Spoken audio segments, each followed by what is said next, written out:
কথায় আছে শাড়িতেই নারী। আর এই শাড়ির সঙ্গে পরার জন্য আমি যদি তোমাদের এরকম একটা ব্লাউজ বানিয়ে দেখাই তাহলে কেমন হবে বলো তো। এটা কিন্তু তোমরা নিজেরা বাড়িতেই বানিয়ে ফেলতে পারো।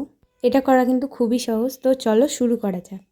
আমি এখানে ক্যামেলের হোয়াইট কালারটা নিয়েছি আর ক্যামেলের 000 ব্রাশটা ইউজ করছি, যেটা কলকার জন্য আমার মনে হয় খুবই ভালো। আর একটা জিনিস ইউজ করেছি, ওটা হচ্ছে মিডিয়াম, ওটাও ক্যামেলেরই মিডিয়াম। এই যে কারণে তোমরা যখন কালারটা করো অনেক সময় দেখবে উঠে উঠে আসে কালারটা, কিন্তু মিডিয়াম ইউজ করলে কালারটা আর উঠবে না। আমি এখানে মিডিয়াম 1 নিয়েছি, মিডিয়াম 2ও মার্কেটে পাওয়া যায়। মিডিয়াম 2র কাজ এটা না, আমি তোমাদের জন্য একটা ভিডিও বানিয়ে দেবো মিডিয়াম 2 আর 1-এর ওপর। আমি এখানে ক্যামেলের নিয়েছি, তোমরা চাইলে অন্য যে কোনো ব্র্যান্ডেরই মিডিয়াম নিতে পারো। এবার আসি তুলিতে। তো আমি এখানে লোমের তুলি নিয়েছি, আর তোমরা চাইলে যে সিনথেটিকের তুলিগুলো পাওয়া যায় ওগুলোও নিতে পারো, দুটোতেই কিন্তু কলকা হয়। আর কাপড়ে করার জন্য কিন্তু যে কোনো অ্যাক্রিলিক কালার নিতেই পারো তোমরা, তার মধ্যে কিন্তু মিডিয়ামটা ইউজ করো, নইলে কাজ করার পরে যখন তোমরা জিনিসটাকে কাচবে তখন রঙটা কিন্তু উঠে যাওয়ার চান্স থেকে যায়।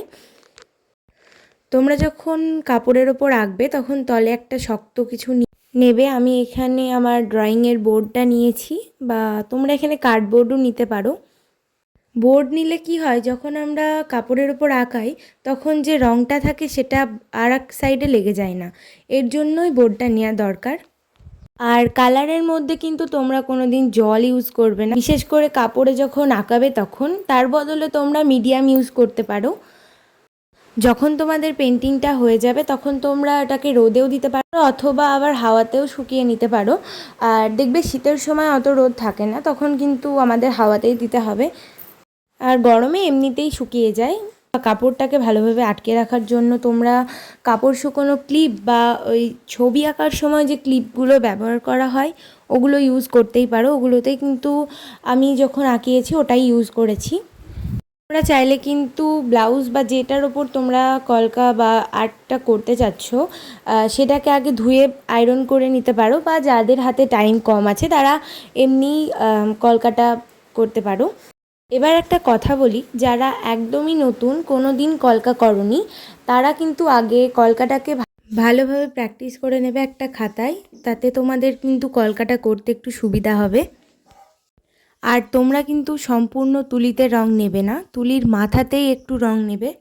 আর সম্পূর্ণ তুলিতে রং নিলে কি হয়, যে তোমরা যে কলকাটা করতে যাচ্ছ সেটি খুবই মোটা হয়ে যায়।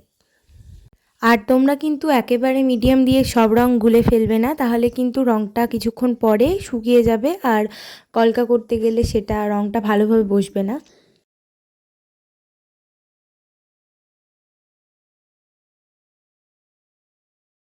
অনেকেই জানো না যে কিভাবে ব্লাউজ বা কোনো কাপড়ের ওপর পেন্টিং করা শুরু করব, তার জন্য আমি কিন্তু তোমাদের এই ভিডিওটা দিয়ে দিলাম। তোমরা ভিডিওটা পুরোটা দেখে জানিও কীরকম লাগলো, আর কারোর কোনো প্রশ্ন থাকলে আমাকে কমেন্টে জানিও।